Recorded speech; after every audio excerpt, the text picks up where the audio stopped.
E aí, pessoal, tudo bem? Como vocês estão? Espero que estejam tudo bem. Gente, como vocês viram na aula passada, na semana passada, eu coloquei para vocês um cronograma de assuntos que caem no Enem.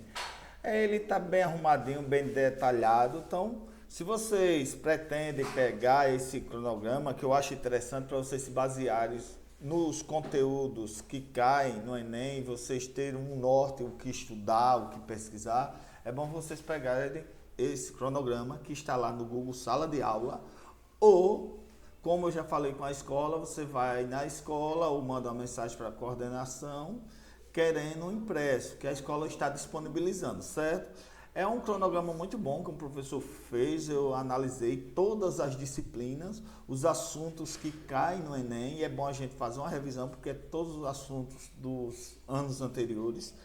E é bom para a gente relembrar, porque quando chegar lá na hora do Enem, a gente tem uma noção do que provavelmente vai cair, certo? E começando essa nova quinzena de estudos, que eu espero que seja uma quinzena muito produtiva, eu vamos dizer assim, vou pegar aqueles assuntos para a gente fazer uma revisão, o que cai no Enem, uma revisão para vocês relembrarem. Não é uma coisa que vocês nunca viram, vocês já viram. Agora para vocês relembrarem, certo? Que eu falo um pouquinho do assunto, pegando lá daquele cronograma, e depois eu faço uma bateria de atividade, de exercício, com questões que caíram no Enem passado, certo? Então agora eu vou explicar um pouquinho sobre concordância verbal, que é um assunto muito recorrente no Enem. Além de ser cobrado nas provas, ele também é cobrado na produção textual, aquela concordância. Então eu vou explicar um pouco aqui, fazer um apanhado, não é detalhado, um apanhado para vocês relembrarem, e mais adiante eu faço uma atividade para vocês. Dúvidas, já sabe, procura no PV, lá tem um canal no YouTube, que essa aula vai estar disponibilizada no canal do YouTube. Quem não me segue, segue lá, curte, se inscreve, e também quem não me segue lá no Instagram, procura me seguir, tem umas dicas ótimas para vocês que pensam em fazer o Enem ou se preparar educacionalmente, vamos falar, se preparar melhor, porque sempre estou postando umas dicas bem arretadas do nosso dia a dia, certo? Que é bom para a gente relembrar. Beleza, vamos lá, começar a nossa aula de hoje. Chegou a hora de falarmos sobre concordância verbal, conteúdo fundamental para a escrita de textos coesos, que eu já expliquei nas aulas passadas, e muito cobrado no Enem, e de fácil entendimento. Relembre algumas regras e teste o seu conhecimento. Beleza? Concordância verbal com sujeito simples são os principais casos. Quais são? Núcleo do sujeito. Quando o substantivo é coletivo, o verbo fica no singular. Lembre-se disso. Exemplo. O grupo organizou. Então quer dizer que o substantivo é coletivo. Organizou o grupo, quer dizer que o grupo é muitas pessoas. Mas vocês notam que o verbo está no singular. O grupo organizou a apresentação do trabalho. Núcleo do sujeito. Quando o substantivo coletivo seguido de nome no plural, o verbo pode ficar no singular ou no plural. Então, lembrando, viu? Quando o núcleo do substantivo coletivo, seguido de nome no plural, o verbo pode ficar singular ou no plural. Exemplo, o grupo de alunos organizou a apresentação do trabalho. Tá vendo que o verbo está no singular? E agora, o grupo de alunos organizaram a apresentação do trabalho. Olha só, este aqui está no singular, este aqui está no plural. Então, segundo a regra gramatical, não faz diferença, tanto no singular como no plural, certo? Outro, vamos lá. Sujeito, quando a expressão é partitiva, como aquelas expressões a maioria, a minoria, parte de etc. e assim por diante. O verbo pode ficar no singular ou no plural também. Olha o exemplo. A maioria dos alunos, apresentou. Então, alunos aqui, eu estou no plural, mas segue aquela regra, a maioria dos alunos apresentou um bom trabalho. Ou eu posso botar a maioria dos alunos apresentaram um bom trabalho, certo? Vamos lá. Quando o sujeito é um pronome de tratamento, o verbo é usado em terceira pessoa e concorda em número com o pronome. Com o pronome, viu, gente? Olha só, exemplo. Sua santidade, então quer dizer aqui, ó, pronome de tratamento, né? Sua santidade, ele concorda com o quê? Concorda com o número, em número com o pronome, ó, sua. Então, visitou, olha o verbo, o Brasil no último ano. Concordância com expressões de porcentagem. Expressão que indica porcentagem seguida de outra palavra.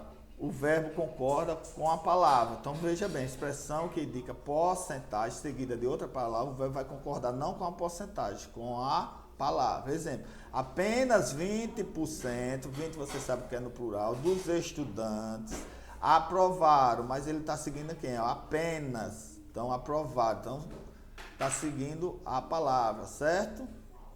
O novo sistema de cotas. Quando a palavra que segue a expressão está no plural, o verbo concorda com ela, não é isso?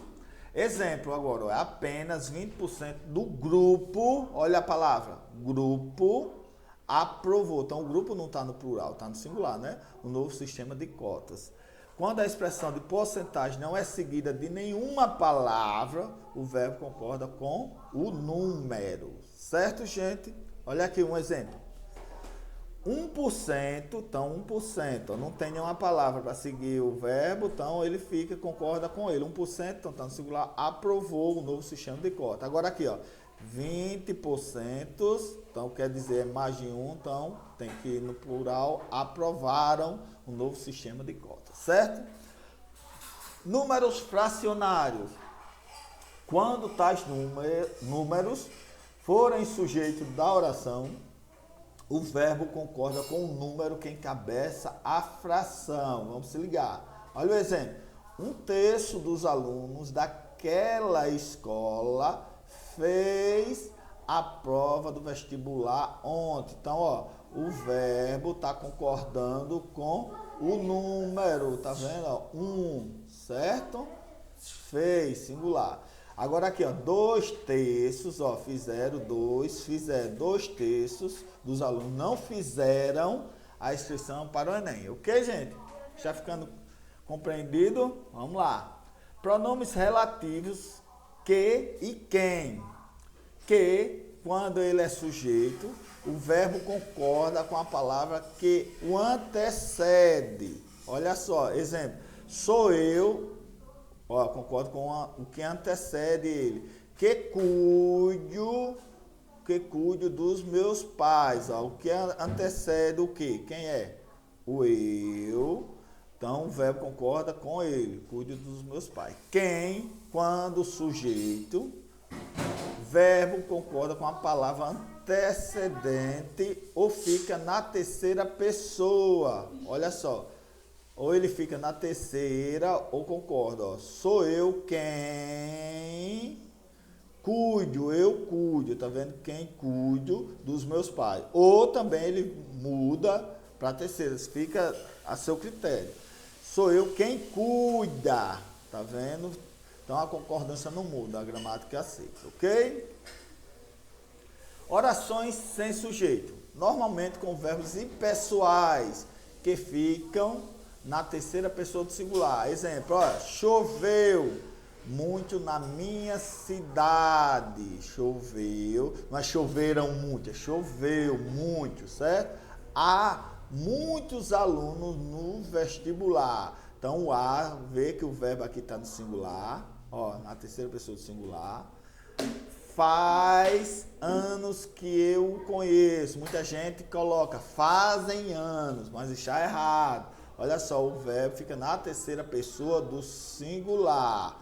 Faz anos que eu o conheço. Concordância com sujeito composto. Principais casos. Vamos lá para a regra geral. Sujeito composto é igual ao verbo conjugado no plural. Então, quer dizer, quando é o sujeito composto. Ó, exemplo. Ana e sua mãe compraram. Quem foi que comprou? A mãe e Ana. Então, ele está um sujeito composto, os vestidos para a formatura. Já o sujeito composto posposto ao verbo, igual ao verbo conjugado no singular ou no plural. Então, ele pode ir para o singular ou para o plural. Exemplo. Comprou os vestidos para a formatura Ana e sua mãe. Ó. Comprou os vestidos para a formatura Ana e sua mãe. Também pode ser normal, que a gramática concorda. Compraram. Então, não muda. Quando o núcleo do sujeito for um pronome definido, o verbo fica no singular. Quando o núcleo do sujeito for um pronome definido, olha, alunos, funcionários, familiares, olha o núcleo. Ninguém soube, então é indefinido. Ninguém está sabendo. Explica o desaparecimento do colega. Tá vendo? Ó, ninguém soube. Aí o verbo explica, ele não vai para o plural, certo? Vamos lá, mais uma. Expressão um e outro. A concordância verbal é facultativa para singular ou plural. Então você pode usar ela no plural ou no singular, sem problema. Olha o exemplo. Um e outro aluno sabia o conteúdo em sua totalidade. Ou um e outro aluno sabiam o conteúdo em sua totalidade. Então quer dizer que a gramática aceita. Então não é erro. Aí tem concordância. Já a expressão um ou outro, aqui é um e outro. Um ou outro, o verbo fica na terceira pessoa do singular. Então quer dizer, essa não vai para o plural. Terceira pessoa do singular. Exemplo. Um ou outro aluno participou, tá vendo? Está no singular, na terceira pessoa do seminário, certo? Agora vamos falar um pouquinho da concordância com o verbo ser conjugado. Este verbo pode concordar com o sujeito ou com o predicativo do sujeito. Exemplo, o aluno é, o verbo ser conjugado, é as maiores recompensas dos professores. Então, o aluno é as maiores recompensas dos professores. Verbo concorda com o sujeito, o aluno, não é isso? Agora, aquilo eram devaneios de uma alma ferida. O verbo concorda com o predicativo devaneios. Olha só, ele está concordando com o predicativo aqui. Quando o sujeito se refere à quantidade, o verbo é invariável. Fica no singular. Então, quando o sujeito se refere à quantidade. Vamos lá, exemplo. 2 a quantidade, né? Quilos de macarrão. 2 quilos de macarrão é pouco. Então, olha, tá vendo? Ele tá no plural aqui, mas ó, o verbo ser tá no singular. Pouco para a festa da... às vezes a gente fala, 2 quilos são pouco para a festa. Tá errado. Então, ele fica no singular. É pouco. Com dias do mês, o verbo pode ser conjugado no singular ou no plural. Então, agora, quando você usa dia do mês, ele pode ir para o plural singular, que a concordância está certa gramaticalmente.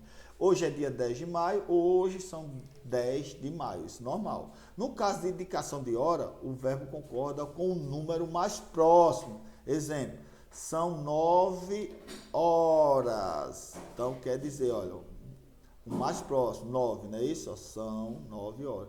É 1 hora, tá vendo? Concordou? Certo? Vamos mais adiante um pouquinho.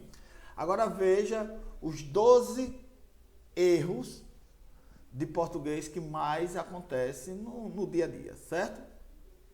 Fazem 5 anos que trabalho no setor, em vez de faz 5 anos. Vou estar enviando o documento, em vez de vou enviar o documento, muita gente fala isso. A nível da empresa, o modismo deve substituir a expressão em relação à empresa, em se tratando da empresa ou quanto à empresa, mas tem gente que fala a nível da empresa. Na medida em que ganhamos mais cliente, em vez de falar a medida, certo? A primeira forma indica causa e não proporção. Então, vamos ver essa concordância. O índice valorizou 10%, em vez de o índice se valorizou, porque o verbo é reflexivo, ele reflete, né? Ele reflete. Esse é o documento que precisa, em vez de esse é o documento de que preciso. Tá vendo? Que são erros bestas que a gente comete no nosso dia a dia. Se eu ver o colega, aviso. Em vez de, se eu vi, que é o correto, se eu vi erro na conjugação do verbo ver, a menos coisas, ixi, essa chega dói, essa, não é verdade? Em vez de menos coisas, que é a concordância nominal. O meu registro profissional, em vez de registro, eu já vi muito escrito assim. Isso é um caso de ortografia. Eles reteram o documento, em vez de retiveram, uma conjugação verbal que está errada aí de concordância, não é isso? Deixe esse ofício para mim fazer. Ui, chega dói essa frase. Em vez de para eu fazer, use inadequado do pronome. Não se preocupa. Vamos bater a meta. Em vez de não se preocupe, que é o correto, mau uso do imperativo negativo. Não é isso, gente? Pronto, gente. Essa foi a aula que eu quis passar para você, concordância verbal. Então, mais adiante, eu quero que vocês olhem, revejam, assistam novamente para tirar alguma dúvida. E mais adiante, eu vou passar uma atividade sobre concordância verbal, questões dos Enems passados, certo? Um abração e bons estudos a todos.